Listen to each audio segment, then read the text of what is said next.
everyone. This is Leslie Powers, and I'm here with my co-host Derek Bartolicelli with another episode of Dissolving the Divide. And we are so excited today to have special guest Patty Lager, which we'll introduce in just a moment.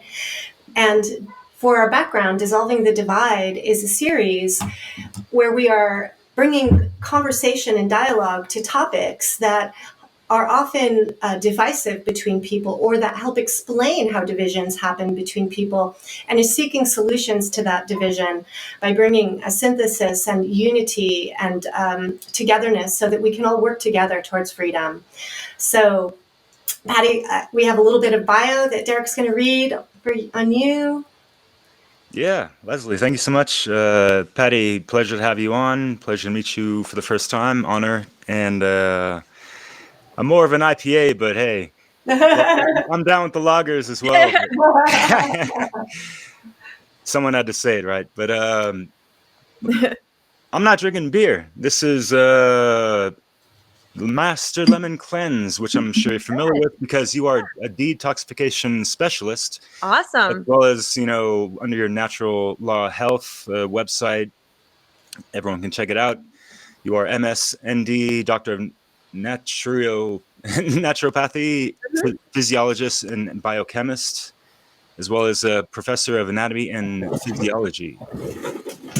And anything else in between, I'm sure there's a lot. You're also a teacher and enthusiast of natural law, as well as, the Hermetic principles. I saw you did a bit on the Hermetic health. Going through the principles. I've done something of the similar sort under my little holistic logistics YouTube that got deleted, but hey, they love me over there. But yeah. So Patty, what's good? Yeah, tell us more about your thoughts on our topic today. You wanted to talk about the spiritual aspect of healing.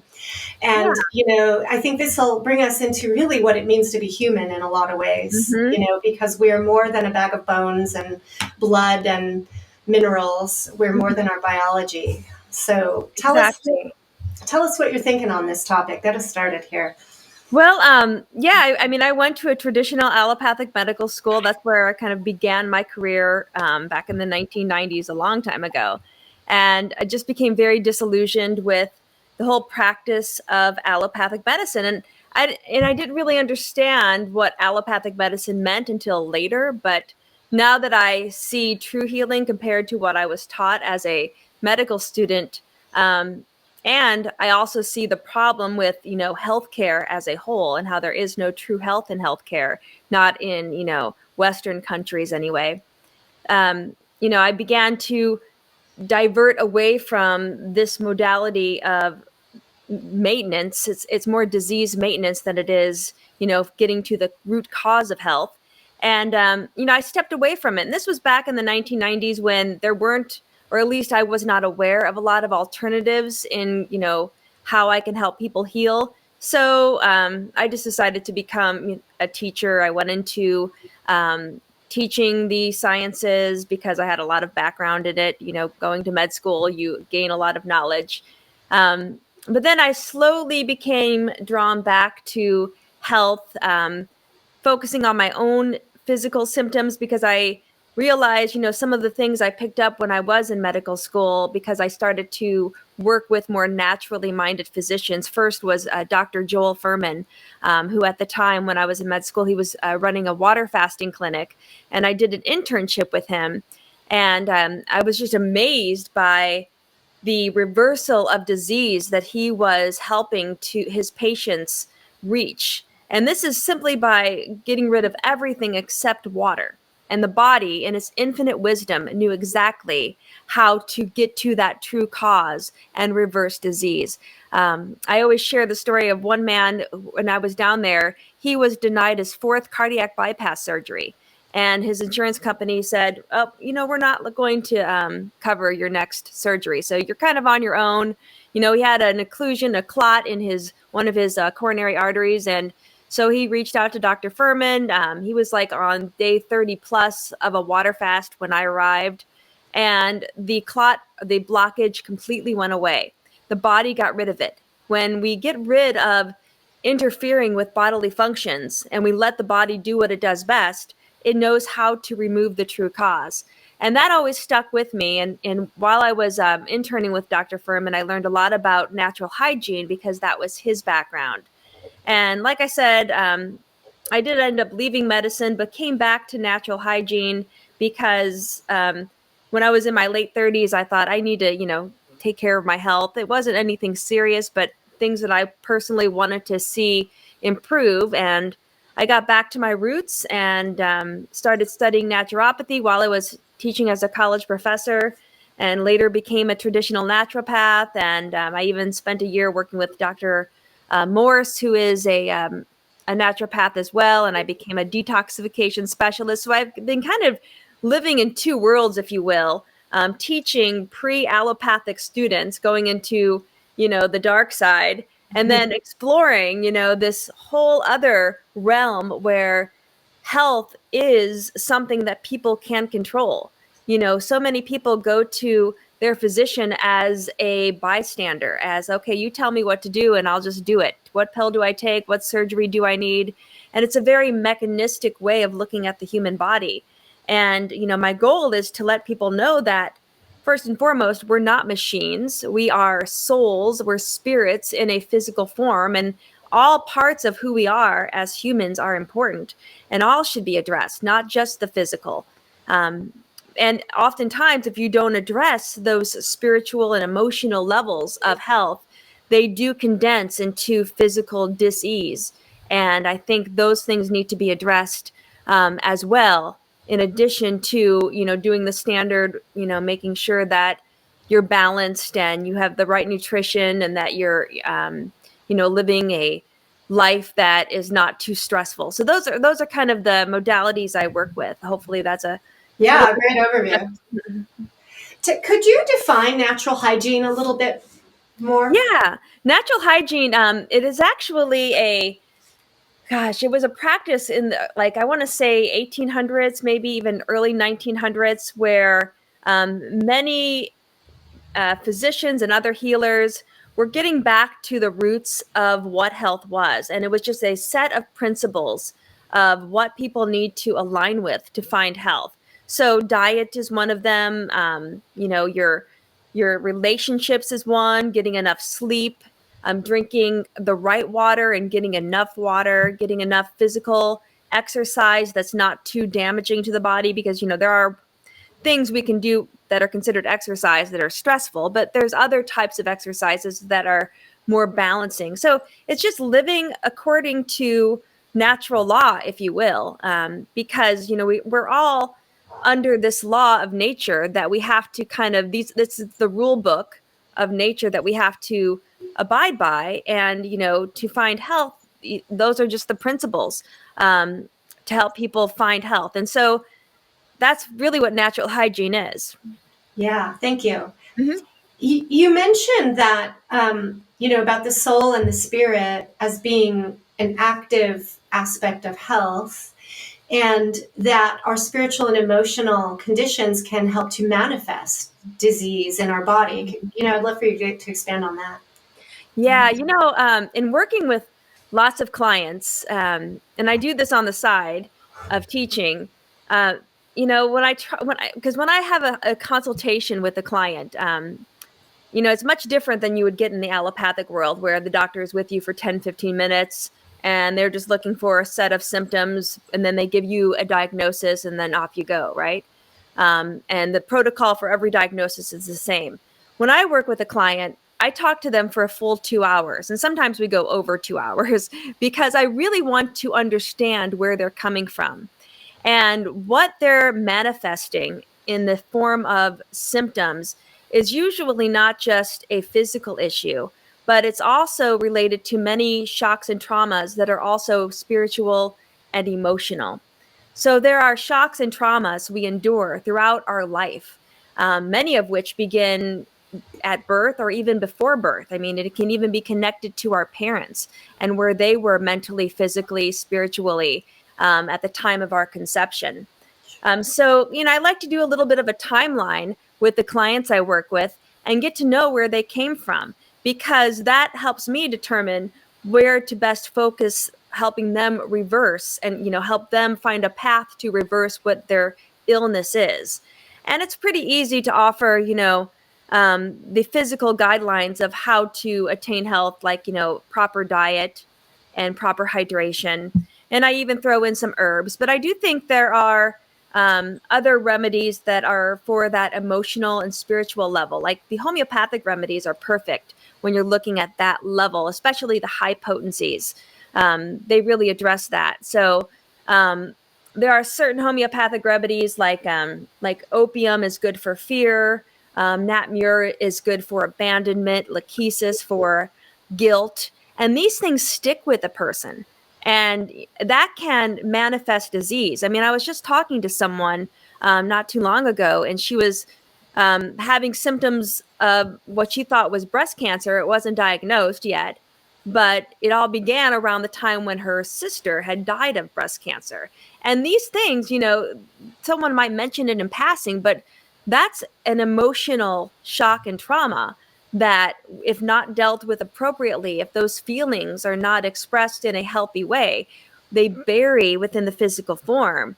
And then, they become a place to attract inflammation that can then progress to tissue change. And then, the C word, cancer.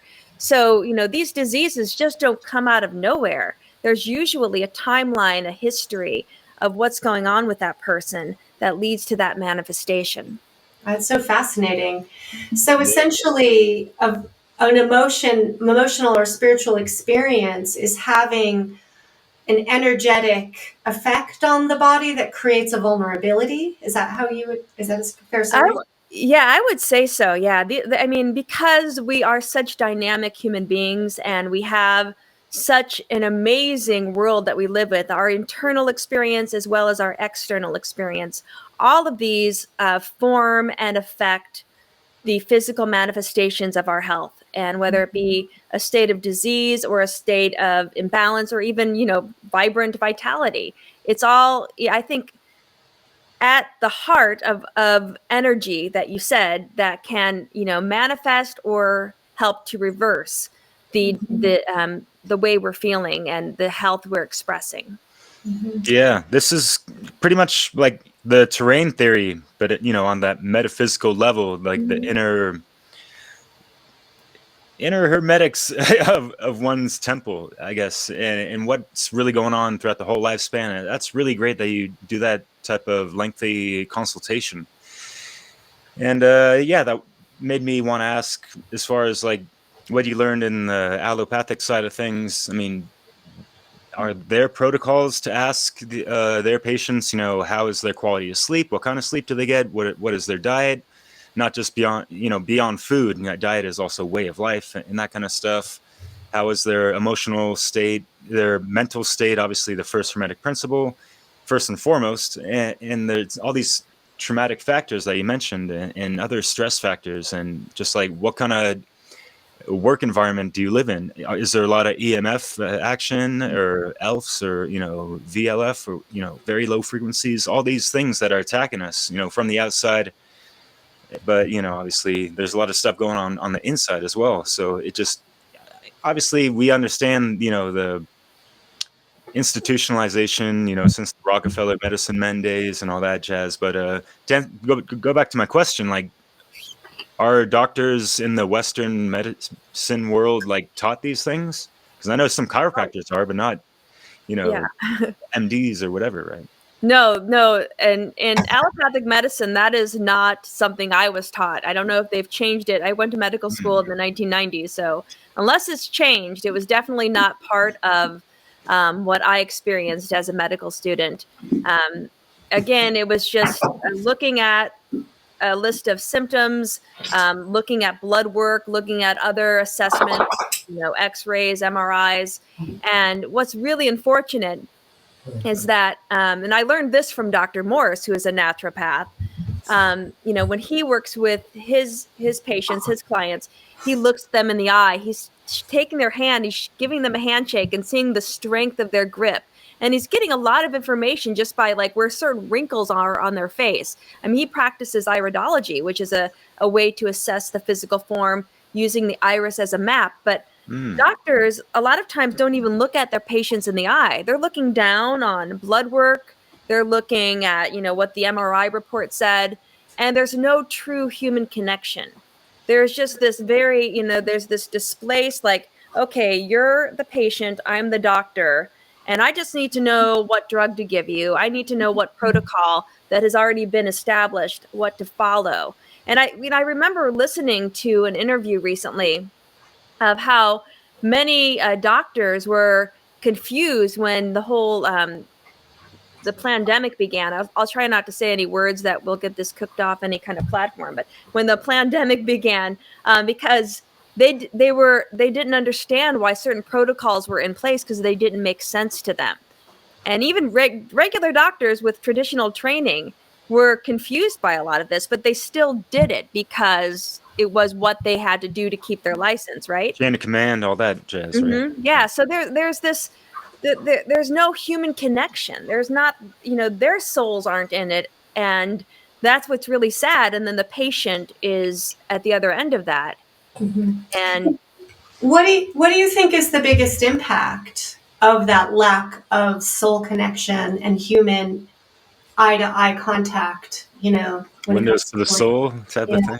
Yeah, well, I think that's why, even though in the United States of America, we spend the most on healthcare, we're like number 40 or number 50. I don't know what the recent stats are, but as far as our health is concerned, we're so low.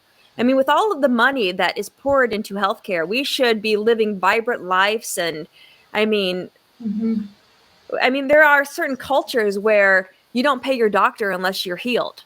Right? That's not how allopathic medicine works. I mean, you pay your doctor and they keep you in a disease state so they can keep selling, the pharmaceuticals to keep you very healthy enough to work and pay taxes. And to keep you coming back on a regular basis for checkups and follow-ups and lab work. Well, I got an interesting story and perspective because I spent 13 years in France, and I have been hospitalized quite a few times, unfortunately, and I stayed overnight at the hospitals. And despite the deplorable breakfast that they gave me, and it's just how I carry myself, operating in this reality of, with other people, of wanting that human connection, that eye-to-eye contact. And I really do that with anyone, even if they're in, these institutions and hospitals or anything, because I do want that proper care and I want them to acknowledge me for who I am as well. So I think there is a little bit of empowerment that, patients can have and carry with them into these buildings, despite it maybe not might be the best option for whatever, right? But yeah. What do you think about that? Well, I mean, going to the hospital is not a place to heal, in my opinion. I mean, sure. Maybe in France they were a little bit better, but I was in a hospital for a whole month when I lived in Seattle, Washington. I fell rock climbing and I had to have 3 surgeries to put my ankle back together. And I just remember being woken up at like odd hours to have my vitals taken. And I had to argue with the nurses because, my temperature went up to 99 and they're trying to give me, a fever reducer medication. And I'm like, the temperature is needed to heal. This is how the body heals. Fevers are important. And why are you trying to diminish my body's innate way of healing? So I didn't get along with a lot of the allopaths and the nurses. And it was very disruptive. And there was no calming music. It was just very, I don't know. It was not a place of health. So there's a whole, it's so backwards, as many things are in our society. It's all inverted. So, we're talking about the care of the soul, so to speak, the spiritual aspects of healing, and you go to this very kind of, I don't know, this sealed, like, I don't know, I would just say the environment of the hospital is lacking beauty. It's lacking warmth. It's sterilized also. Very sterilized. Yeah. It's to the point where it's almost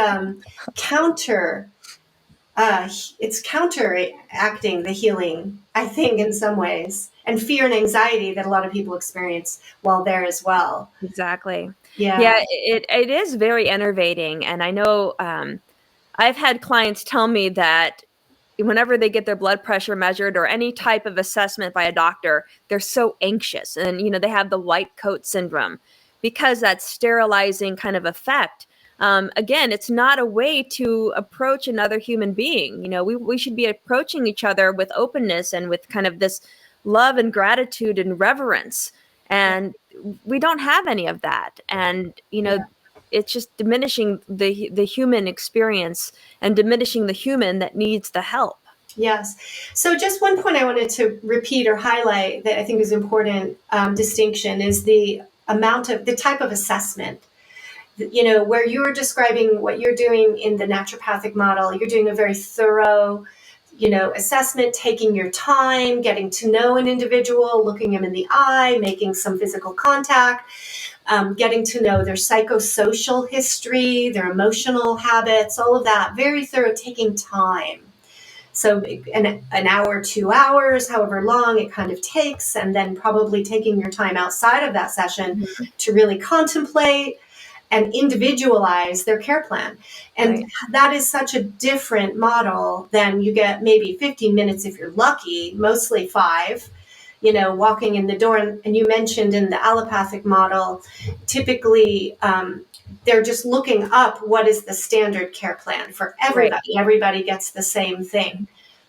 And so that's missing. That's treating the individual like every body is built the same biologically. Mm-hmm. And so it therefore should respond the same. But it doesn't seem like it happens. So why is that? It doesn't happen because, again, they're looking at the bare surface of what's going on with that patient. I mean, you can take 2 or 3 people that have the same diagnosis. Like, let's say you have 3 people with rheumatoid arthritis. The cause of that, yes, you can say, what is rheumatoid arthritis? Well, it's this collection of symptoms. And great, we figured out the diagnosis. And allopaths are great at that because they wrote the book on how to diagnose disease. And they come up with these set of symptoms, and they can give anti-inflammatories, they can give whatever to that patient to turn off those red flags. But what truly caused the rheumatoid arthritis? And when you have 3 different people with the same collection of symptoms, they probably have 3 different causes. And that's where we need to look. Yes. One person, they might have developed the arthritis because, they had issues with their mother as a child, and it just got to their bones, and and then you have another person that probably had some sort of toxin they were exposed to, and that needs to be detoxified. And then a third person with a totally different background and history of leading to that same diagnosis. And so if we don't get under the surface of those symptoms, you're not really going to truly heal, again, the spiritual and soul level of that human form. So that's where I think allopathic medicine falls short. And and it seems like they should know this by now, because if you can see that the way they're doing things is not working. Right. And all they do is they end up giving more and more pharmaceutical drugs, creating more and more side effects for which they need to prescribe even more pharmaceutical drugs. I mean, most of the diseases in our country are due to allopathic medicine itself. So you get, and they're not side effects; they're like secondary effects or even primary effects. Yeah, they're all effects. Yeah, there's just maybe one effect that they're looking for, and then 10 effects that are kind of in the way. Yeah. Therefore, the label warnings that are a mile long. Yeah. Did you say 4?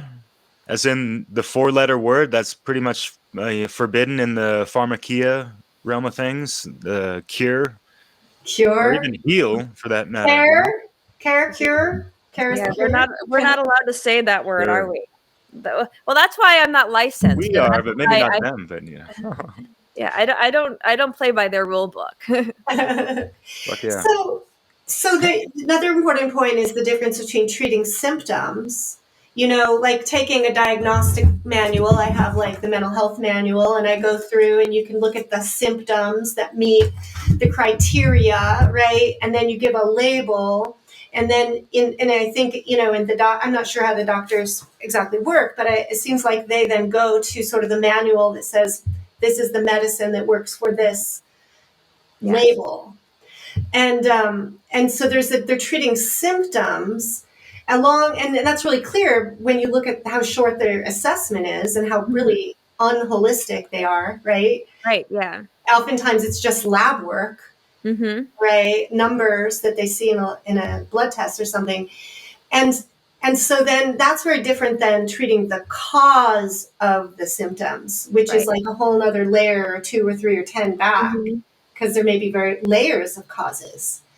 Yeah, and I mean, to really fully heal a human being, I think it takes time. I mean, unfortunately, since allopathic medicine has been the main, it's what insurance companies cover, and it's what most people know as where do you go when you're sick. People want that quick fix, and we've been kind of brainwashed to want like a pill to make the pain go away. But there's more of what humans can do to reverse that, not only on their own, but working with a practitioner that can help them get to the deeper causes, because sometimes you don't know what to do. And you want a more natural approach. And I know that my schedule is filled up and I'm so busy these days because people are looking for this. And many people are afraid to go to their allopathic physicians because they've had such terrible experiences and they've gotten worse and they haven't found remedy to what was causing their illness. So, there's just a deeper approach that we're missing out on. And it would be great if we could get the allopaths on our side, if we could, show them the way, because they have a profound understanding of the human form. They just need that spiritual side. And then we can provide true remedy, if that is something that the powers that should not be want for society. Right. There is this question as to why are certain treatments or approaches not part of the allopathic medical model. We have to ask that question. Exactly. Well, I have an answer, because they don't get the same type of big pharma kickbacks with using that method. That is true. And it's not insured under the insurance in a lot of things. Like Leslie, like how many stumbling blocks have you had in trying to make that transition to do more freelancing? But a lot of clients depend on their insurance to pay for your services. And even with insurance, it's all these copays and deductibles and things that are a deterrent. But I think I just wanted to add this one point, and then I have another question that's more pertinent to the topic, I think. But I think one of the barriers too is this mindset of deferring to authority, right? And looking to doctors as experts and asking, tell me what to do. And I'm wondering, that is a mindset that seems to me part of the problem. Can you maybe share your opinion on that? No, it very much is. I mean, even working with clients that want a more natural approach and understand that adding more chemicals to their body isn't going to fix the problem. If you add more toxicity, you're becoming more toxic. You're not finding help. And yet they want that, but at the same time, they want the quick fix. They want, how long is this going to take? And, how long are we going to be working together? And I tell them that I don't have the answers. I don't have a crystal ball to say, well, you're going to detoxify in exactly 10, weeks. I know that allopaths can do that and tell you how many, months you have to live. I mean, they apparently have a crystal ball, which is kind of a joke, but because nobody has an expiration date on their rear end. But, it's one of those things that people want the quick fix. They want the promises that allopathy gives them, because they have drugs to turn off certain, physiological processes. In nature, you have to work by nature's laws, and things take time. And a lot of times, which I really like this timeline approach. This is something I learned in a type of homeopathic medicine called Heilkunst homeopathy, where they do this sequential timeline, and they, and I'm working with a practitioner right now just to focus on my own spiritual healing. But the practitioner I'm working with, he wanted me to give him a full timeline from where I am today to every shock and trauma, physical, emotional, spiritual, all the way to the day of my birth. And we're working backwards in that timeline, peeling it layer by layer. And every month I meet with him, he gives me a new set of homeopathic remedies to reach those levels. And I brought this book with me. This is a book the practitioner I'm working with wrote. It's called Autism, The Journey Back, because I know everything is fuzzy. Backwards. Fuzzy and backwards. He wrote a book because his the main type of people he started working with were children that had autism. Oh, wow. Because there you have, allopathy first and foremost does not want to even touch what causes autism, because it's usually what they're doing to these poor souls in their early development. And it's a cumulative effect. It's not just one type of shock and trauma, but it's usually the injectable types of shocks and traumas, and perhaps issues with delivery at birth, because that's a traumatic experience, like pulling children out with forceps, and the just sanitary nature, and the gloves, the lack of touch. So all of these things accumulate, and then these poor children have this major shock, and then they just have this dissociation, right? And he's had almost 100% success rate in helping to reverse these children from their autistic conditions. Oh my God, that's fascinating. And now he's like becoming more popular because he's helping with the more current shocks and trauma from the injections that we've experienced. Well, people that allow themselves to be injected, helping those people reverse some of their symptomology. So what is his name, Patty? His name is Rudi Verspor, Rudi, and then Verspor, Ver. Let me make sure I'm spelling his last name. Verspoor, Rudi Verspor. And he is a doctor of medical Heilkunst, which is, again, a modality within homeopathic remedy. And it's actually from my understanding, kind of the pure teachings of Samuel Hahnemann, who is the father of homeopathic medicine. And I've become so inspired, and just from my own healing that I've been experiencing kind of at the spiritual level, this is going to be kind of my next, focus of my own education, so that I can, offer this to the clients I'm working with. But I'm taking bits and pieces of what I'm learning and trying to, add that to, again, that spiritual level of healing. Yeah, so fascinating. Side note, there's a woman named Donna Gates, who Body Ecology is her program, and she studies candidiasis, and she's been identifying a lot of correlations between the pregnant mother's gut health and candida and autism among children. Yeah, so there's a lot of factors, like you said. Yeah, I think it's a multi-factor type of, and it's like when you have this accumulation of multiple shocks and traumas, you can manifest to one certain disease, and that's like, it could be any disease, not just autism, right? And I think of, from the mental health perspective, of psychological shocks and the traumas of neglect, and there's all sorts of subtle and major kinds of shocks and traumas that happen for infants and toddlers and children. And how does that interact, right? It must, if kids are dissociating kind of emotionally and psychologically, there must be some correlation to the body also shutting down, perhaps in some ways, or not getting, I don't know, I'm kind of speculating, but it's a curious question. No, that seems like a reasonable, assumption that, because, the way I look at it, I think that disease, it impregnates our generative power. It kind of becomes enmeshed in who we are. And it usually begins as kind of a spiritual disruption. And then it becomes like an emotional, and then a mental, and then a physical. So it just goes deeper and deeper and deeper, until next thing you know, you have a certain set of symptoms that force you to go to the doctor to try to find some sort of remedy.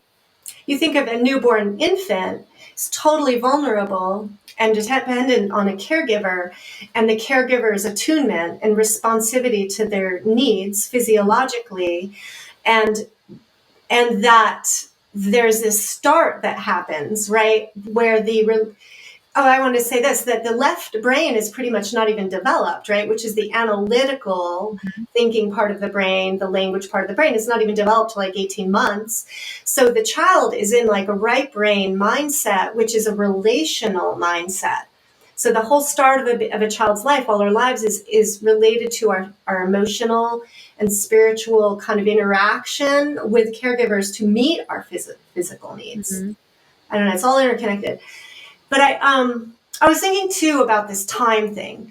So time, you're talking about the body has this amazing capacity to heal itself, and our mind, our mental health as well. And one of the keys is taking the time to do those natural hygiene, factors.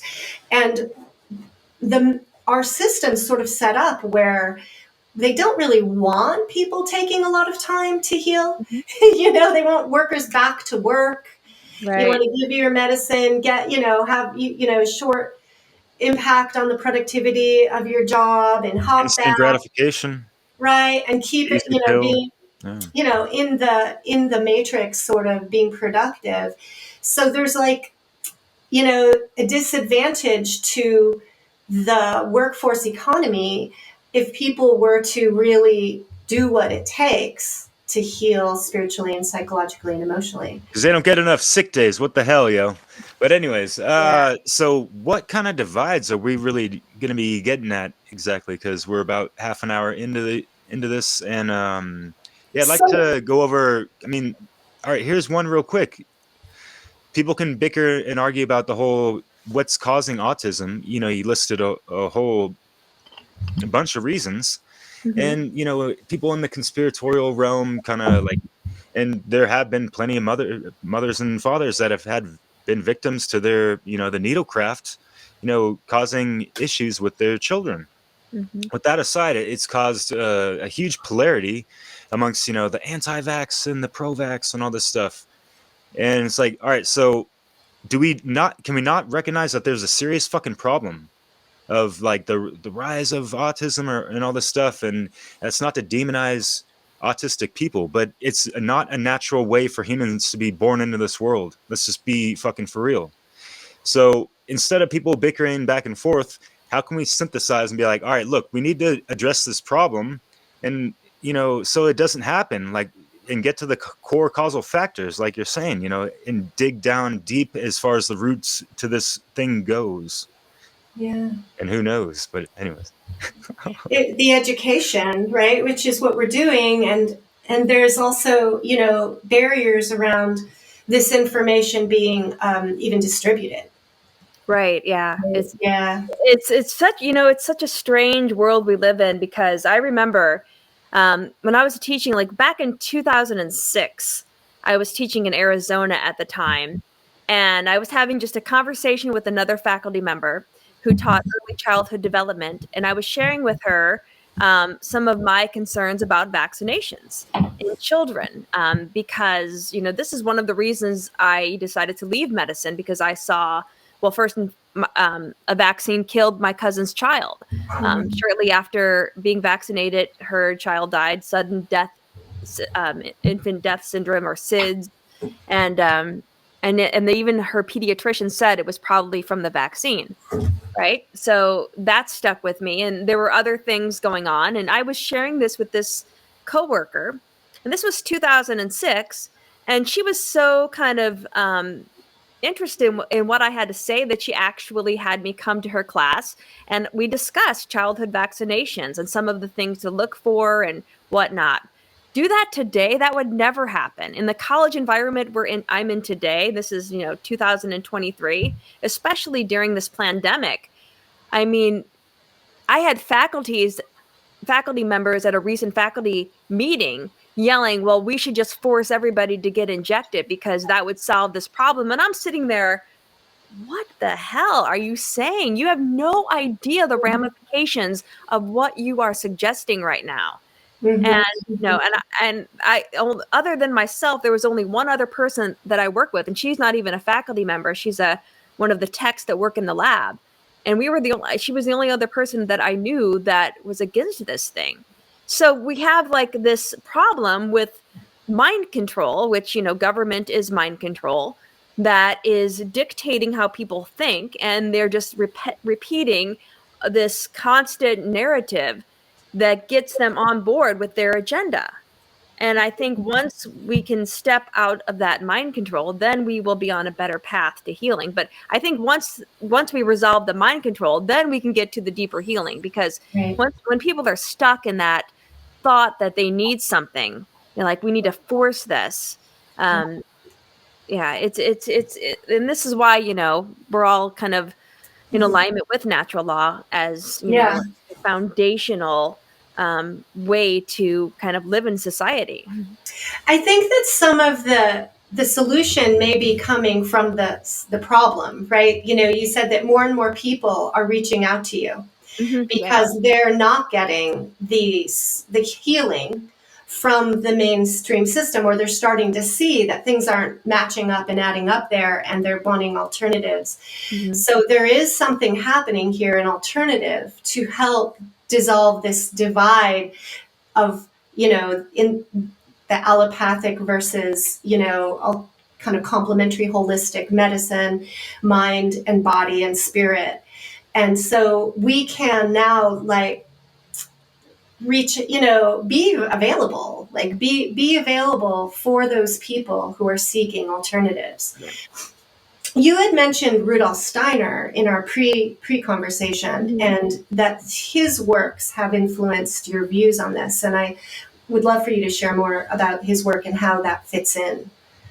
Yes, Rudolf Steiner has been very pivotal in my approach to health. I mean, he is a very dynamic human being, and he, talks about education, he talks about philosophy, but in the world of health, he too sees the body as not just a machine, and I think he even warned us of this Ahrimanic deception of looking at nature as mechanical, because that's where we are in our current healthcare system. Everything is machine-like, and all you have to do is tweak something by throwing some, drugs at it, or, you can remove a body part or add a mechanical device to replace a dysfunctional organ. And, and I think we have this illusion of oh, medicine is just so advanced, and this person has had so many surgeries to keep them alive. Isn't that amazing? Well, what I find to be off is, why did the person have to have all of the surgeries in the first place? Why couldn't we have resolved the issue before the surgeries were needed? So just because we have the technology to address health doesn't mean that we should be using it, because it's usually not the best path. So Steiner did warn of this many years ago. There's even a quote that I've shared in the past of what Steiner thought of, immunizations as a whole, and how they were stripping the soul out of the human. Because I know that well. Yeah. So I wish I could quote it, but I don't have it handy. But he's just, his approach to looking at the human and life as a whole, and his fourfold way of the different levels of the human body. So there's the physical, the etheric level, and then we have the astral plane, and then there's the kind of what he called the ego plane, but it's kind of more so that level of truth, and that those belief systems. All of these are part of the physical form, and they all need to be addressed when we are healing. So you can't just heal at the physical level, but you have to look at the etheric, the astral, and kind of that ego I level of the human body as well. I think I found the quote by Steiner. I won't read the whole thing because it's kind of long, but I'll start it. Okay. In the future, we will eliminate the soul with medicine. Under the pretext of a healthy point of view, there will be a vaccine by which the human body will be treated as soon as possible directly at birth. One, so that the human being cannot develop the thought of the existence of soul and spirit. What is the definition of soul and spirit? I think we should talk about that. I think from Steiner's point of view, soul is more so at that astral level of existence, and then spirit is the I. That's kind of the pinnacle. So, for example, when we look at the fourfold, physical is just, the physical level. And then you have etheric, astral, and like I said, the I level. How we share some of these levels with other beings. So the physical level is shared with all natural beings, even the mineral level, like rocks, they're physical. And then you get to the etheric level, that's shared with all levels, including the plants. And then when we go to the astral level, animals and humans share the astral level. So plants aren't at the astral level, but at the astral level, you've got, and that's where the soul is held. So it's thought that even animals have souls, right? So your cat, your dog, the cow down the street. So all of these beings, they move, they have desires. That's the soul level. And then what makes humans unique is that we go beyond that because we have belief systems. And these belief systems can very much influence how we live and influence our state of health. I mean, if you have the wrong set of beliefs, that can totally dictate how healthy you are. I mean, think of somebody that has a belief that, and I had this belief back when I was in my early 20s that allopathic medicine is the pinnacle of health.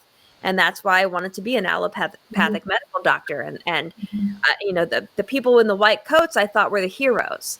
Yeah. And that was a belief system I had to untangle and, get out of. And it was very challenging, and I'm sure in your work, in the field of psychology, you're probably dealing with a lot of belief systems that are interfering with a person's ability to heal. Yes. So I see that the spiritual level is part of that level of beliefs, and how can we find our truths and these true laws that we can align with. How can we find that in our unfolding of being human? Yeah.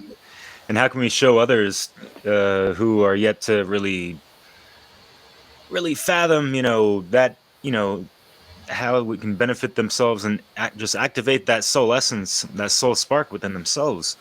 And so that kind of makes me going back to, some of these divides, because there's a lot of people, since the dawning of the Rona, right?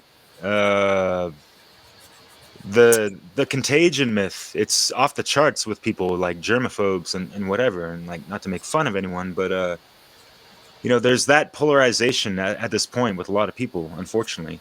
And they're against people like us who are aligned with natural law, cosmic law, and objective, natural morality in it, that we have sovereignty over our own bodies, our own property. That's property rights. No one else can force anything upon me. So, and what I've heard from other people who, refute that as a excuse or reason why, wouldn't get the needlecraft or whatever, was that, like, well, the herd immunity thing, and like, well, you're going to be threatening my free will, my personal property, because you could be sick, and like, and all this stuff. And there's slippery slopes, of course. Well, if the vaccine works, why should you worry, and blah blah blah. But it seems like they fall into the herd immunity, in a herd mentality kind of way. Not to be a pun about it, but But you're so punny. Sorry. Don't stop. Yeah, but yeah. So how can we address this wedge between people in this nature? You know what I mean? And like, bring it back the forefront to natural law, and kind of introduce the train theory a little bit more to people, I guess. Yeah, and spirit. I think it's just one of those things that we just have to talk about it. And, even in, my full-time job as a college professor teaching students going into allopathic medicine, I do have I have a certain, set of course objectives that I need to relay to these students so that they can, move on in their vocational goals. But I also try to, infuse in there some of nuggets of truth. And I'm not ashamed. And if a student directly asks me, I'm going to tell them, what I align with, as, because I've had students straight up ask me about these vaccinations. And I'm not going to hold back. And, if I get fired over it, so well, I mean, I can't not share what I know to be true. What's sad, though, is that over the past, like I said, I've been teaching for over 22 years. And I would say over the past maybe 5 to 10 years, students are not interested in asking these questions any longer. Back in the early 2000s, I would get a lot of questions. And, students share with me, because a lot of my students, they might be young mothers and they have a child and they're curious of what's going on with their child, and they're trying to relate it to what we're learning. Nowadays, they have no interest, and it's just like they just want to know what's going to be on the test. And I don't know, something's gone on in the educational system leading them up to college, something in K through 12, in the way that level of teaching is taking place is producing a college student that has been deadened, and Hmm. their imagination has been deadened. And I'm seeing that. I'm seeing that effect. I'm not getting any curious types of questioning these days. But so Very.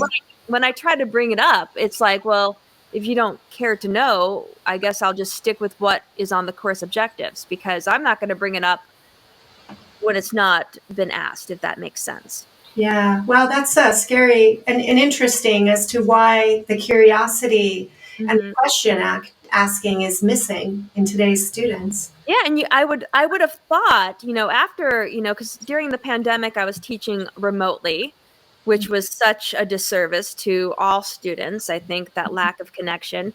And I thought to myself, wow, we're going to come back on campus. Maybe I'll be fired, but maybe students are going to be like very curious about this new vaccine, this quote unquote vaccine that, some people are being forced to take.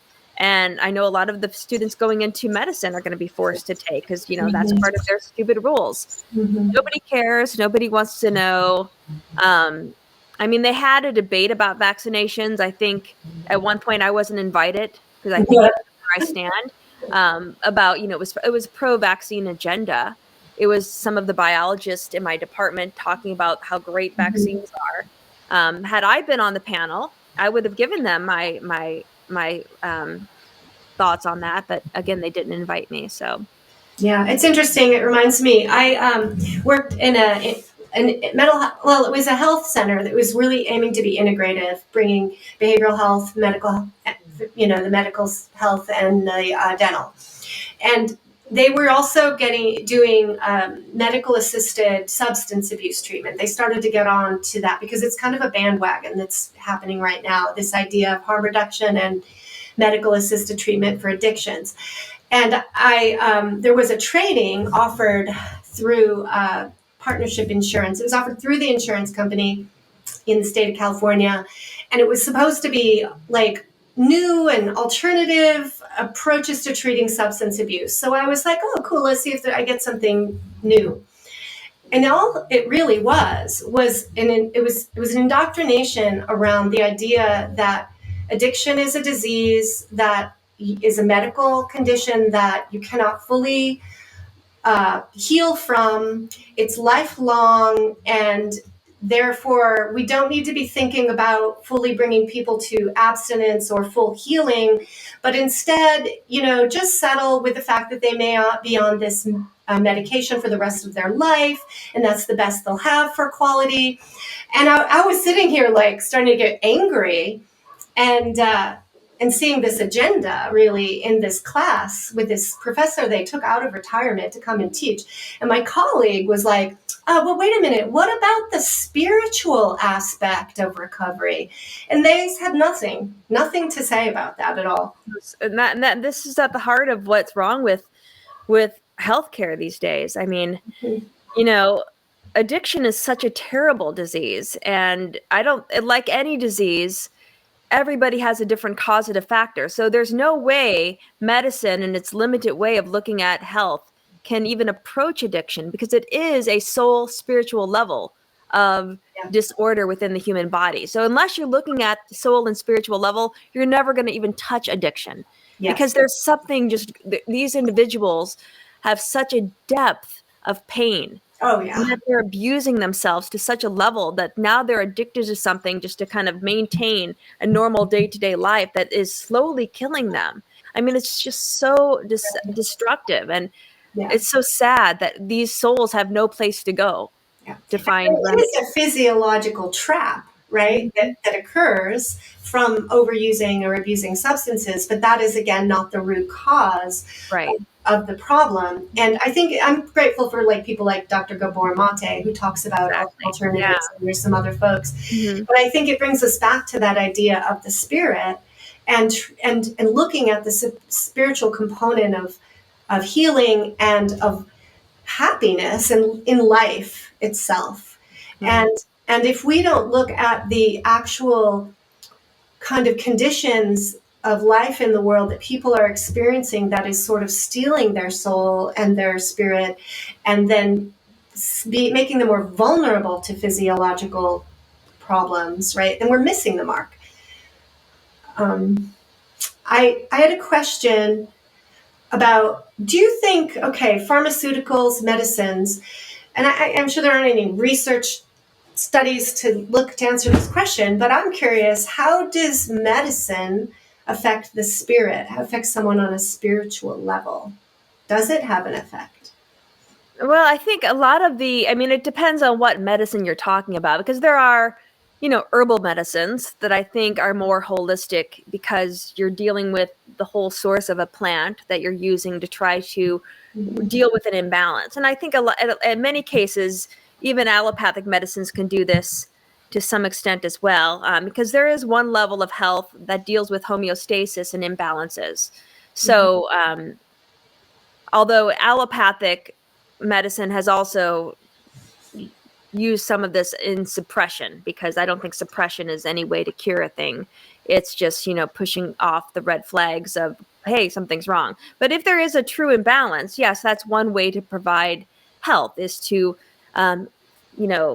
bring up what's too low or bring down what's too high.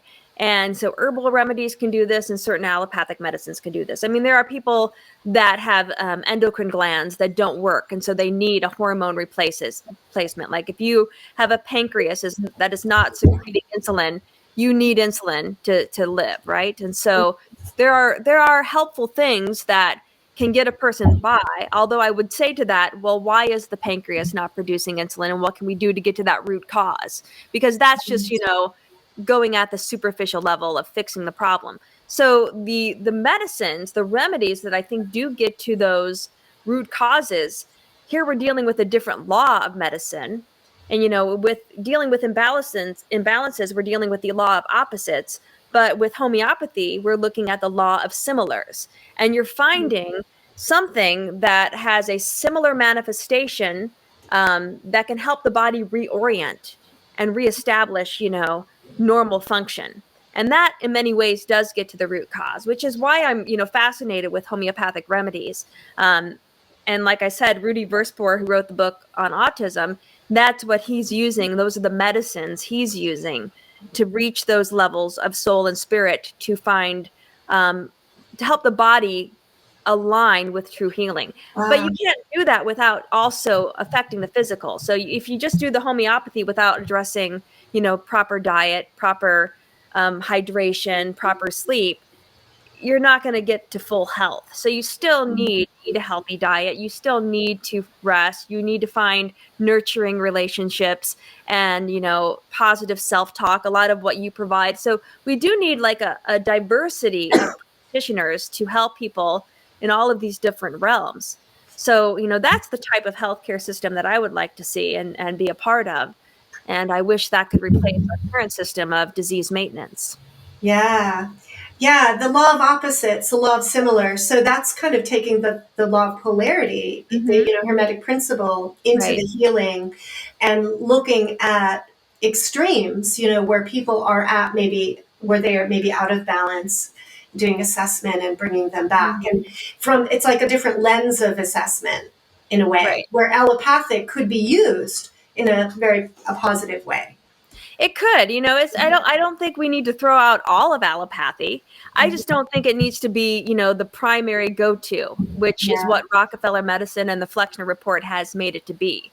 Yeah. I mean, if you're familiar with the Flexner Report, that's why allopathic medicine is where it is today. Because those quacks, you mean? Flexner Report? Yeah, jeez, yeah. Sorry, but that's where they got that word from, right? So yeah. I'm sure I think it is associated with that, but it's allopathy it has a very small place in healing. I mean, I will say, when I started rock climbing, I'm grateful for the allopathic surgeon that was able to put my ankle back together, because it was a horrific surgery and I would not be able to walk today if it wasn't for that modality. So there's a place for it. But I think the way that they approach chronic disease or spiritual diseases like addictions, they fall short of remedy. They're not providing what the human soul and spirit need for health. I think about the healing power to the spirit of hope right? Hope.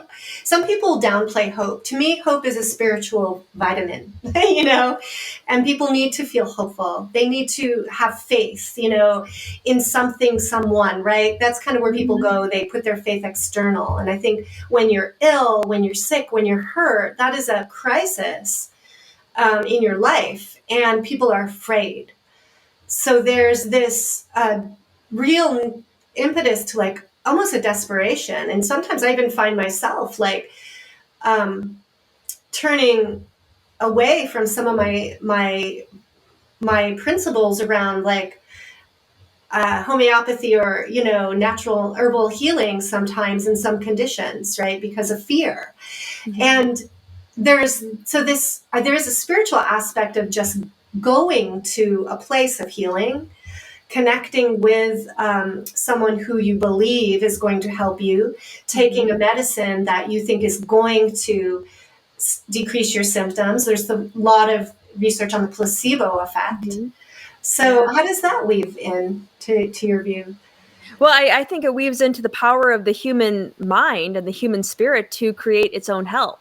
I mean, homeopathic remedies, you can make it not work if you don't believe in it, you know? Mm-hmm. Mm-hmm. I mean, there's a level of healing with homeopathy that, and I was listening to a very interesting podcast or interview that Rudy Verspoor, the person I mentioned earlier of Heilkunst homeopathy, that he was sharing, but he's up in Canada and he does virtual consultations to help his clients. And sometimes he has a problem getting the homeopathic remedies, you know, to the destination, like especially if they're in another country. I mean, even sometimes getting things from between the United States and Canada because of what goes on at the borders can be problematic. So he will tell people to write down the name of the remedy and to write down the potency and to write down how often they should take it and have the belief that by them taking this, it would work.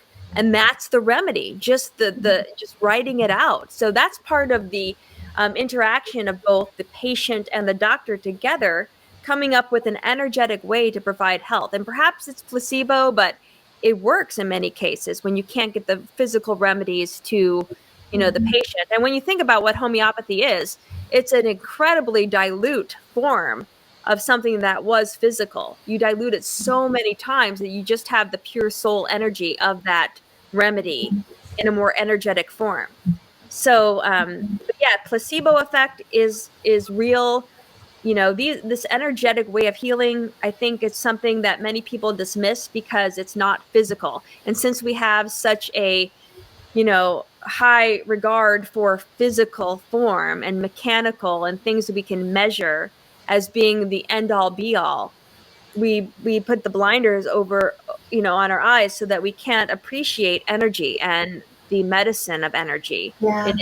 You know, Bach flower essences, homeopathic remedies, distant healing, all of these I think are viable ways to help people heal. Mm-hmm. Sound healing, exactly. I mean, all of this is part of it, but I do think there is a place to have a physical gathering, because I think when humans are together, even in this, you know, form, in you know, the virtual setting, I think is beneficial as well, because connection in that way is also quite helpful. Yeah.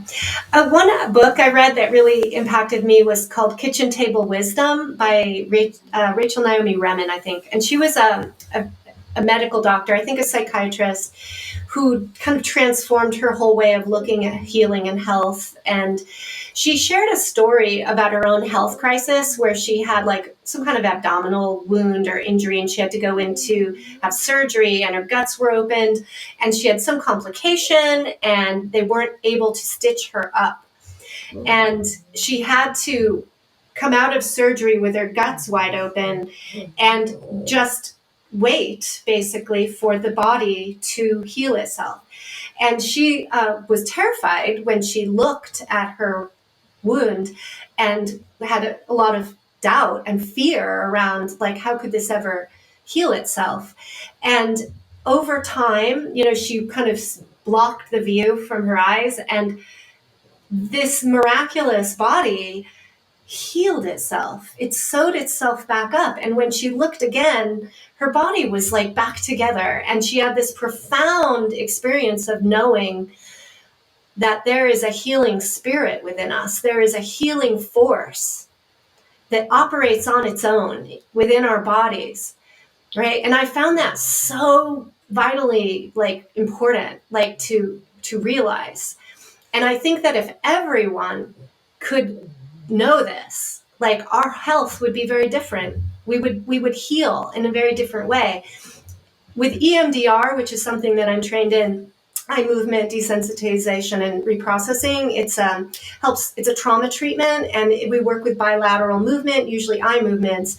And it's kind of mysterious, because there's not a super clear explanation for why do these bilateral eye movements allow this healing to happen. But, my very simplistic view is like, we're kind of getting out of our way. We're getting out of our own way through kind of this bilateral movement, which is doing something that's maybe opening a gateway to inspire the healing, the natural healing process that's there and waiting, like as a potential.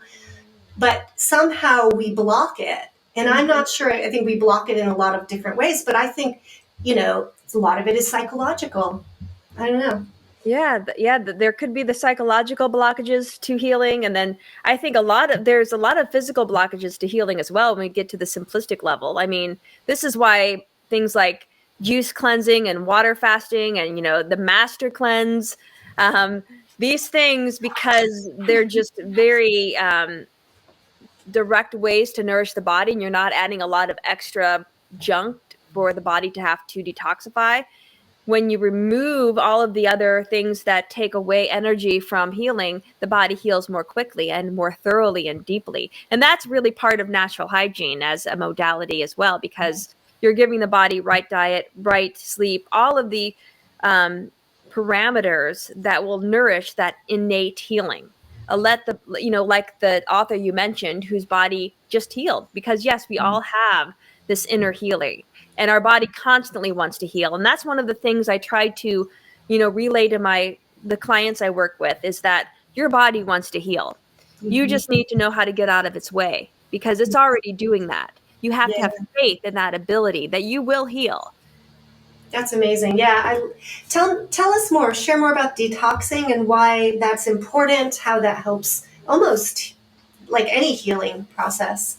Yeah. So with the detoxification, and this is something I learned both from Dr. Furman when I worked with him in the water fasting clinic, but also with Dr. Morse.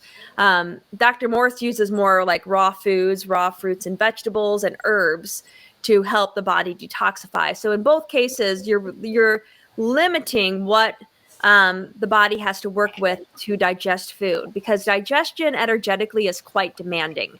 And when you put into your body hard to digest foods, all of your energy is going into digestion. So that leaves very little energy left over for the healing process. And so it's all about, opening up the channels of elimination. So how do we get things out of our body? Well, through defecation, urination. I mean, the kidneys remove the internal toxins from our bodily fluids. Sweating is another channel of elimination. Breathing is a way to eliminate. So we just try to clear these pathways to allow the toxins that we're holding in to come out. And oftentimes there are things stuck in physical tissues that when they're there for prolonged periods of time, they start to cause irritation, and then chronic irritation leads to inflammation. Chronic inflammation leads to tissue change, whether it be cancer, ulceration, or things like that. So there's this natural progression. But like I said, in using this method of detoxification, I think there are spiritual and soul levels of what's keeping something in a tissue, right? So helping it dislodge, the physical mechanisms of doing that just by lightening the load might be more challenging, and you could get some assistance by using energetic medicine or these other energetic modalities. So interesting. So I've heard, all these thoughts pop into my head. So there was one woman, I wish I had her name, but she was sharing about healing and diagnostic of issues, looking at our body as left and right. And saying that you could look at, let's say you have a sore, something that's a rash and an issue happening on one side of your body, that diagnostically we can look at that and associate that with, say, mother issues or father issues or different kinds of those root sources. What are your thoughts on that? I think that it's very that's something to follow as something that can give us insight to what's going on. And I know in the Heilkunst therapy of homeopathy that I'm getting from Dr. Verspor, I have this chronic pain in my right shoulder. And it's from a couple of issues. I was a competitive gymnast when I was younger, and I had an injury where I hurt my neck. And then in my early 20s, or actually it was in my late 20s, I went to a chiropractor and he did a really bad adjustment on my neck and I had a further trauma to my upper neck. And I always have a lot of tightness right here. And during my Heilkunst homeopathy treatment, the soreness was coming back. And I was telling this to Dr. Verspor, and he's like, well, what does the right side mean? And what does the shoulder mean? And what is, we were looking at the meaning of why this pain was coming up. And it's like, what are you angry at? What do you want to fight? Who are you wanting to push away? And he was like doing this movement in the screen. And I'm like, so I started thinking about that, and I'm like, well, so right side is usually more masculine, and it's usually the outer world, whereas left side is more feminine, and it's your inner world. So what in my outer world am I angry with? And I was angry at a few things in my outer world, and I started contemplating that and journaling about that. But then I noticed as I started to resolve that, the pain was starting to diminish. So I think when these physical symptoms, whether they be on a certain side or in a certain location, they're telling us something about something we need to resolve, again, on that mental, emotional, spiritual level. And once we resolve that, we get to the heart of what the cause is, right? Yeah. No, that's great. It reminds me too of like some of the somatic treatments for mental health as well, where they're recognizing that our body's symptoms are indicating that some emotional blockages are occurring related to like a fight or flight defense, a flight or fight response. So for example, there was a story of a guy who came from the military and he had this tick under his eye and it wouldn't go away no matter what he tried. And he had explained that he had been in an explosion and witnessed one of his buddies die, and he was attempting to save this guy and was basically blown up in midair and wasn't able to complete, this action of fighting or, taking this guy and saving him. And there was, so what the therapist did is he recognized that maybe this tick is indicative of a blockage in his attempt to save this guy. In his fight or flight response, his physiological response in this crisis was to take action. It got blocked. What if he followed through physically with his body to do those movements, right, to protect? And so I think they had him kind of do some physical movement of like lunging forward and punching or whatever they had him do. It took away the tick. Wow. Right? Yeah. So that's what that reminded me of. The other thing that came up is the whole gut and the digestion. So I've heard of the gut being described as a second brain. And I noticed that with anxiety disorders and anxiety, there's a very direct connection to our gut health and our digestion and our ability to process food and what foods we can eat. And so the gut seems to be, they call, like that second brain. What's your thought about that? Like a brain? Well, yeah, there's a lot of neurons in the intestinal tract. The enteric nervous system is heavily filled with neuronal tissue. I mean, not as much as the brain, but there's a lot, considering that it's a digestive organ. And so not only do you have nerves there that communicate to the brain back and forth, but we also have this beautiful symbiotic relationship with all of these microbes that live in our intestinal tract that are providing feedback to our nervous system. And when the microflora in our gut is balanced, we are balanced, right? So there's just this whole other level of looking at gut health. And, when that's off, when we have too many bad pathogens and not enough good microbes in our gut, that can send the wrong signaling. And then we express that as poor mental function or some sort of other type of symptom. So yeah, I think that gut health is very important. And speaking of autism, one of the many things people use to help their children that have um, symptoms with the autistic spectrum is they do different special diets. Like getting off dairy is often helpful, and going on a gluten-free diet. And many people have found remedies using these different types of practices. Yeah. So our body can be a signal, right? It's a communication tool to us about our lifestyle choices, about our thoughts, our emotions, our mental health. Like they go hand in hand. Right. Exactly.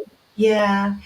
It's interesting. So there's this, I think some of the points that are important are really highlighting that there's a false division that we've operated with, that between the body and the mind, or the body and the spirit, and that has affected our healing.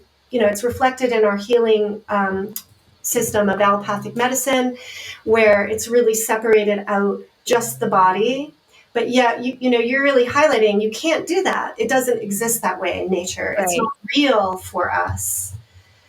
Yeah, exactly. I mean, we're not going to find remedy until we do honor those other levels of who we are as a human being. Like I said, this is why I really love Steiner, because he has delineated that there's the physical, the etheric, the astral, and the belief ego I level of all levels need to be addressed when we're looking at ill health. So I don't know if you thought about this, but if you could create like an ideal kind of a healing center, healing modality, what might that look like? How would you set that up?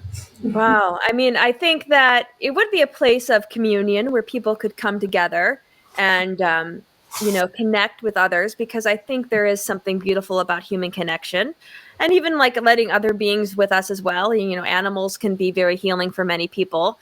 And, just getting to know the human that you're sitting in front of and letting them express themselves. I mean, this is another one of those things that I think when I work with a client and I'm talking to them for 2 hours, I let them do most of the talking, because oftentimes they've never really been able to express, to unleash, to let go of what is going on in their physical form.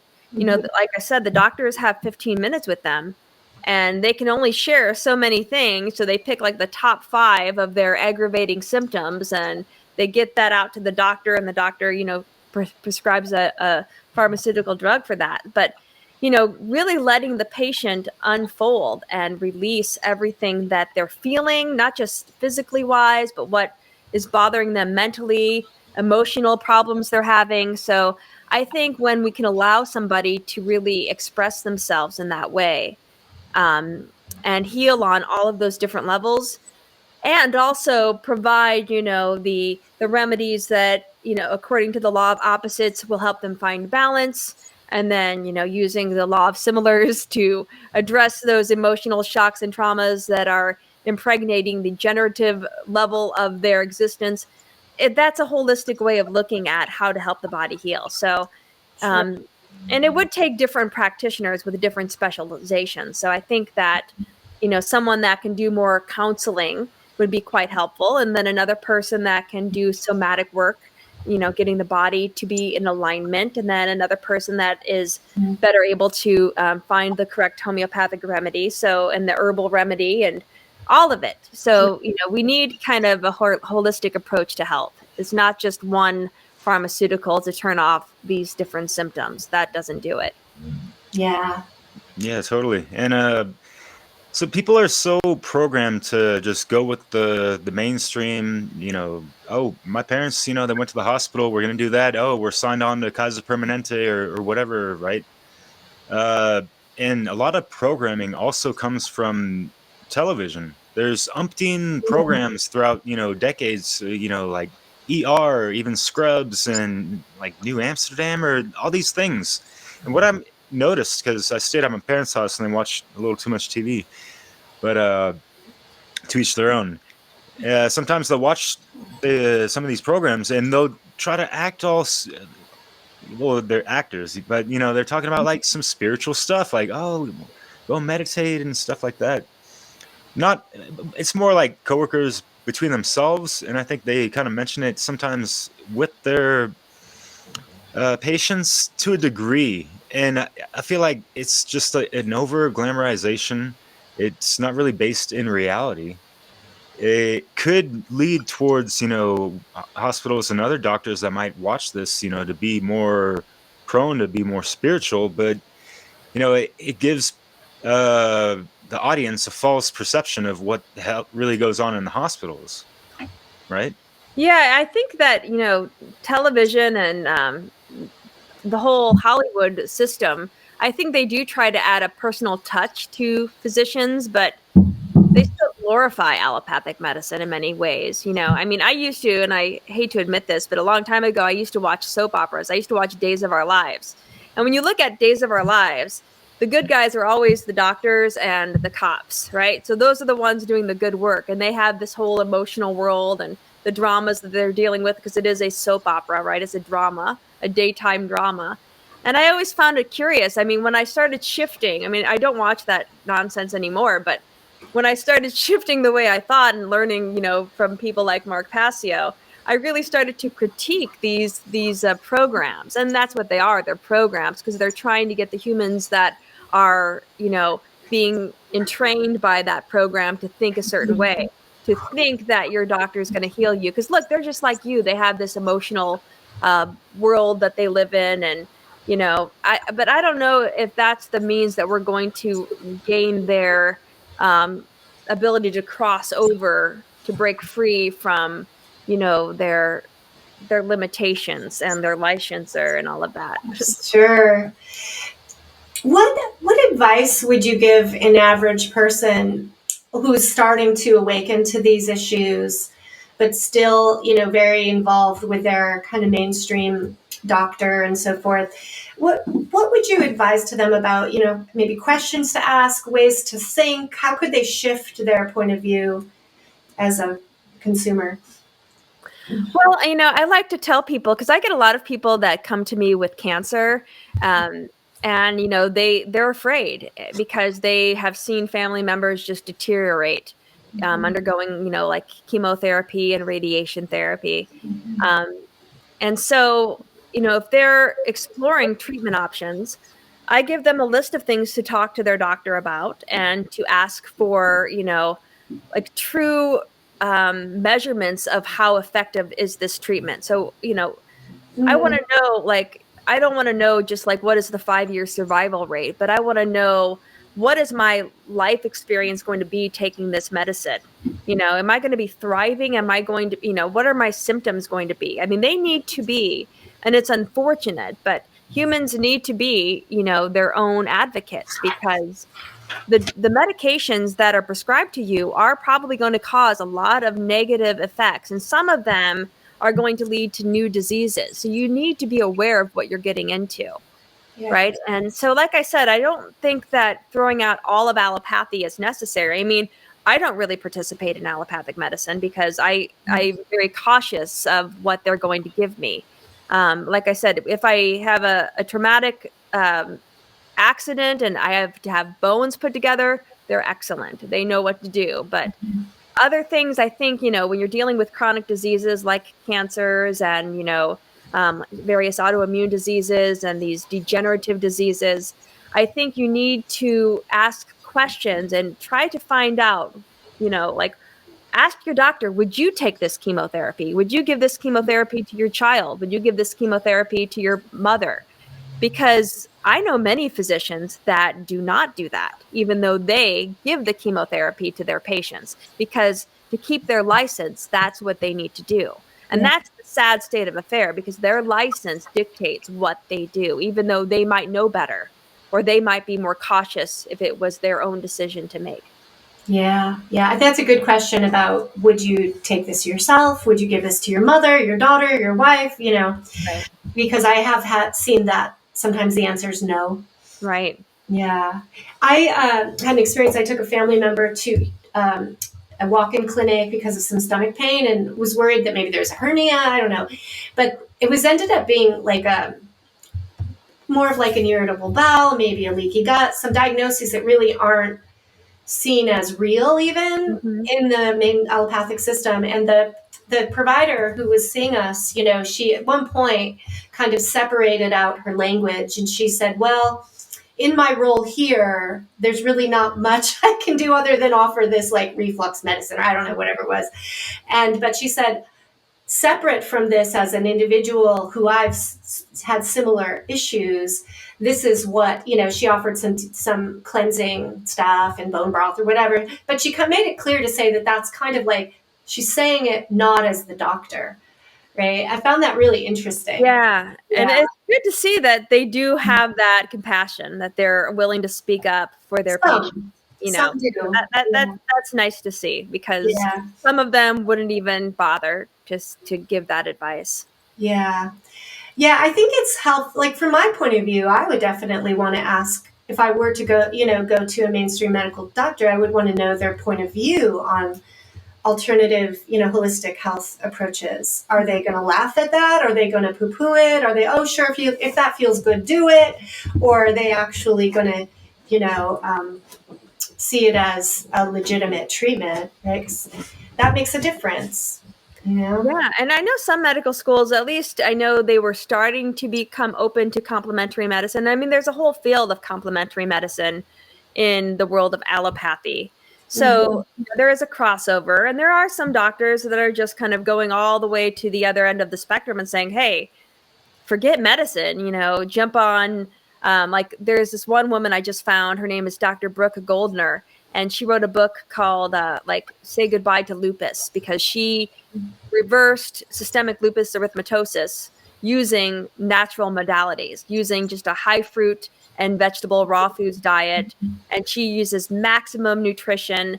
And now she's offering coaching to people in a similar situation that, they haven't found remedy, because a lot of these autoimmune diseases, like your only option is to take, corticosteroids or other inflammatory reducing medications that, again, are just masking the symptom. They're not getting to the core. Yeah. And you're on these steroids long term, and then you have a lot of problems because of that. So you are seeing people cross over, and a lot of medical doctors are seeing that what they have been trained to do is not helping their patients, and they're like turning away from it. Yeah. Yeah. Those are the people we want to find. Yeah. Real quick. Yeah. Just, talking about just treating the surface, that surface level treatment. It reminded me of, going back to the homeopathic, of how they're really extracting that soul essence, the high potency, whatever. But on the allopathic side, it seems like they're just, mimicking nature and just like or synthesizing it, right? And so you have like the imposter version of plant medicine that, that's not how we find these things in nature. You know what I mean? Or the extract. They'll extract like a component that they think, like from milk thistle, they'll get the silymarin out or whatever. Right. Exactly. And think that, okay, you get that heavy duty, high intensity extract versus the plant. And what is the difference, do you think, between those two ways of treating? One is more an allopathic philosophy and the other's more holistic. Yeah, well, I think, the isolated medicine, when you're extracting something from the whole plant or from the whole part of what it came from, I think you're diminishing that, because I think there are parts to that plant that are healing that we may not know about, and it's like eating foods in their whole form. That's why I prefer to go to the source. I eat fruits and vegetables. That's my diet, because I want the whole plant to heal me. And I think that I'm getting a lot of nourishment from all of that. But yeah, the herbs, I think, in their whole state are quite healing. A lot of homeopathic remedies are coming from whole state plants and animals, and even the mineral level. Like, Natrum muriaticum, nat murus table salt, is a homeopathic remedy. So I think that whether you're getting the whole plant as an herb or you're doing like the potentized homeopathic essence of that substance, it's the essence that heals first and foremost, because the physical level is just addressing certain imbalances usually. But when you want the soul healing, you need to kind of have the essence of what that is. And so even when you take the herb, you're getting the essence, because you haven't fractionated it. It's just a cool state. So there's this maybe an essence, which we could see as a spirit, perhaps like from the animistic point of view, that all plants, animals, rocks, there's some level of consciousness or spirit that's living. And so when we take a whole plant, we're getting the synergistic effects of all the elements that sort of nature created. So there's like a wisdom there that we, in our limited, I guess, understanding, we haven't learned everything, right, as a species. Right, yeah. And I think a lot of the shamans and the indigenous people, they, because even Steiner had this to some extent. I mean, Steiner had a clairaudient ability where he just knew certain things. And I think many indigenous people had that same ability. And I think that's something that was lost as we have, come to the state of where humanity is today. And Steiner even talks about this when he discusses, what humans used to be like to what they are like in our present time. But yeah, shamans used to know what plant speak to us. And they would say, okay, this plant. So then we learned things from these herbalists and shamans, like, okay, dandelion root is going to be good for this. And, stinging nettle is good for that. And so we kind of find the plants that can address, what we need to balance within ourselves. Yeah, so interesting. And the shamans will do like dietas or diets, and they'll spend on a plant. So they might spend a year or a month in close relationship with a plant to get to know it and learn from it and commune with it, to then understand its healing properties. And one woman I was talking to that would go to South America and do these dietas, she was saying, like, different people are drawn to different plants, right? So there's an individuality to all aspects of this, which I think, is also brings us back to the spiritual component, that we are unique individuals and how we're made up and how we relate to and respond to our environment. And so the healing, whatever the healing is for me, is going to be unique and individual compared to the healing for either of you.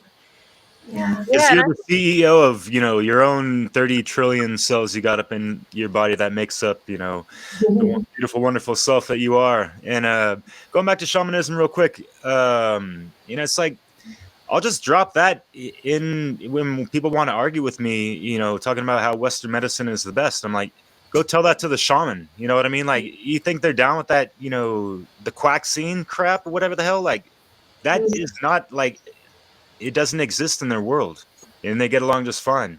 Although a lot of their worlds are blended. Unfortunately, the Western philosophy is infiltrated into the indigenous population, and so much has been lost. And diluted. They do target some of those indigenous cultures, and they are, even like when we think of Native Americans, how much have they taken from those individuals, and how much they're suffering today because of what they had to endure. And that's damaging the spirit among the people who probably have the most robust relationship to nature and natural healing. So I think we're at a point here where we can think about winding down or coming to some summary. Derek, do you have any other questions before we? That's pretty much my question, as far as, like, to synthesize kind of like, what do you see as far as, like, the biggest divide amongst people in regards to just healthcare in general? Like, what do you see with that, and what kind of solution could, come about bringing people together? Well, I think, the biggest divide, in my opinion, is the human feeling as if they are not in control of their health. Because, if you're going into medicine thinking someone outside of you is going to heal you, you're not going to heal. You have to know healing comes from within. And there are certain things that can help guide the healing within. But you have to first and foremost know you're in control, and that your illness, your disease did not come out of nowhere. I mean, in allopathic medicine, they'd like you to think, oh, it's just, poor luck. You got cancer. I'm sorry. It It flew in happens. the window. Yeah, exactly. But Influence. there are things preventively you can do to prevent those things from happening. So that's another way you're in control. So when we empower humans to know that they're in control of health, they can prevent it as easily as they can create it. I think that shifts, and we also need a shift in, and it's almost the same way we need to shift how we look at our government. We pay our government, right? We pay the doctor. So if we're asking somebody to help us, we have to remind them we're in control here. We're the driver. I'm just asking you to assist me here. Yeah. And we need to speak up. So that throat chakra needs to be activated, I think. Good call. And it stems from the heart first and foremost. And a lot of people are not operating from that center point, unfortunately. And it goes back to a lot of programming since birth, and we're born into a lot of the times hospitals, and like there's this false figure of authority, and I think this is part of that programming, and that ties into exactly what you were talking about. Mm-hmm. For sure. Yeah. And doing this psychological work around your own fears, because there is an increasing number of people who are having anxiety disorders about getting sick. Mm-hmm. They're so afraid they're going to get sick that any symptom they might have, they're starting to panic and have anxiety symptoms. And so this last few years, I think, has exacerbated this very knee-jerk, triggery fear that something is going to get them out of their control. So you're really bringing up, I think, a key point about coming back to knowing that we're not so out of control. Exactly. Yes. Yeah. And that the body only knows how to heal. It only knows one thing, and that's how to bring your state of health to a level of balance and homeostasis, so that every organ, tissue, every cell can work in perfect divinity. Yeah. That's the natural order of things. Yeah. We just have to get out of the way of disrupting it. So when we put ourselves in too many unbalanced states, like, again, poor diet, poor sleep, poor relationships, those are stressors taking us out of balance. So just have the faith that we're in control, we're in the driver's seat. And once you realize that, there's nothing to worry about. Yeah. And then you get to the higher levels, like, okay, well, this is just an earth school anyway. So I'm here to learn some karmic lessons, bring them on. Let's get through this. Let's do the shadow work, because healing often is just the shadow work, and it's helping you come to some sort of realization anyway. Yes. I think a lot of... Go ahead. Well, I'm sure you heard that the issues can lie very deep within the tissues, that kind of thing. Yeah. And I talk to my clients about, look, if you don't metabolize the emotions and these, move through and process the stuck energy of trauma, that thing, and you keep stuffing feelings down, it's going to manifest in your body. Right. There will be, so that's the shadow work, and that the shadow's lurking in the body, and, where it manifests is going to be individual based on probably a whole bunch of other factors. However, you can do a lot for your health by really doing your shadow work, clearing out the mental, emotional, and spiritual stuff, and getting out of fear, right? Because that's, a paralyzer. Yeah. There's a lot of influences that, play into that. Of course, I want to emphasize that word influence, because you mentioned that earlier. And wouldn't you know that the Italian word for that word is influenza? Oh, and have you heard that one jingle? Because I heard you talk about windows earlier. Because, I was looking outside, I saw a bird, I named it Enza. I opened up the window, influenza. And immune because I love myself, right? Like I was thinking about the power of loving our body. Like loving, what you're talking about is like when let's say there's a lot of self-hatred, a lot of body hatred, a lot of anger at being sick, at having a problem, right? And that creates a divide in ourself, more compartmentalization in our psychology, and compartmentalizing our mind from our body. And then we go to an allopathic system that operates all in departments and compartmentalized specialties. And it seems like, one of the solutions is the synthesizing, the integration, the love, coming to the place of love and trust in our own selves, our own bodies, acceptance, right? Yeah. And and I think there is a place for karma too, because I think a lot of diseases are karmically drawn to us because there is soul work we need to do while we're on this planet. Yeah. And many people will say, getting cancer was the best thing that happened to me because I made changes in my life because of this diagnosis, and it put me on a whole new path. Yes. And I feel much more free now. And now that I've gone through and I've healed this level, I'm ready to endure more and really feel what it's like to be a human. So yes, I've witnessed that as well, that kind of transformation. Yeah. We spoke about that with Stephanie Mo Davis as well, of just how for a lot of people, like an awakening catalyst, a game changer is, that, crisis of health that really, triggers them to like snap out of it. That's that eternal flame that's, burning under their ass, and they finally feel it. Yeah. And it hurts like hell, so they gotta get a move on, type of thing. So yeah. And within each of us, we have a life force. Right? Yeah. So, desire. Here's the thing. Not everyone has to, suffer all these cause and effect consequences. We can learn ahead of time and, not get burned so, badly from these things. We can learn from other people's mistakes. The World Wide Web of Internet of Things and information of the ages. There's a gazillion things we could learn from.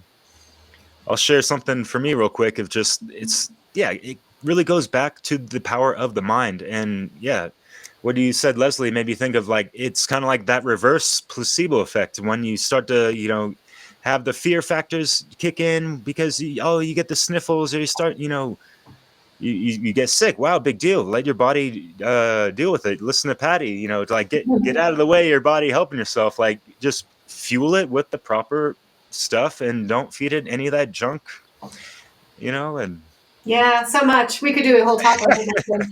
This has been fascinating, and I think we hit a lot of really good topics here, good points. Thank you so much, Patty. I appreciate your concise, clear explanations and your holistic understanding of principles. Thank you for offering me the chance to share and for sharing your insights as well. It was a great conversation, and I feel very fortunate to be here with all the three of us together. It was great.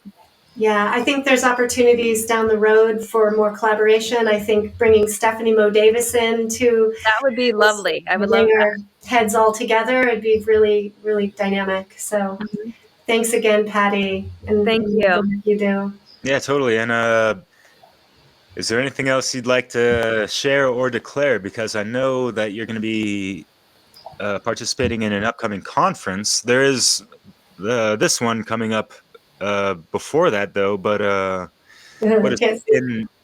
In September? There's the Seed 5 conference. Yep. Metamorphosis. Yeah. Yes, I do plan to contribute to that one. Yeah. Yeah. Sure. Do you know your topic yet? Have you got that? No, I don't. I'm hoping to. I have an idea. It's probably going to be similar to what we have discussed together, but I'd like to really sit with it and have like a nice, concise way to express that. Yeah, sure. Well, everybody keep your eyes open for that. Some good conferences coming up. We have the Funnel, Freedom Under Natural Law 3, the Trivium coming up on June 24th and 25th, and we have the Seed Conference number 5, Metamorphosis, coming up in September.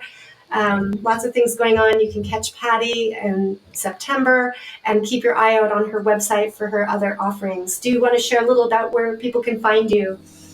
Well, I do have a website called naturallawhealth.com. I'm working on creating an online program to like a group coach individuals to healing as well, because some people need more of that frequent meeting to support their endeavor. I am a contributor on the One Great Work Network, although I'm on a little bit of a hiatus right now, but I'll be back, I think, in May with my weekly live stream. So that's kind of what I've been up to. Excellent. All right, everybody. Thank you so much for watching another episode of Dissolving the Divide. We'll catch you next time. Yeah, cheers. Thanks so much.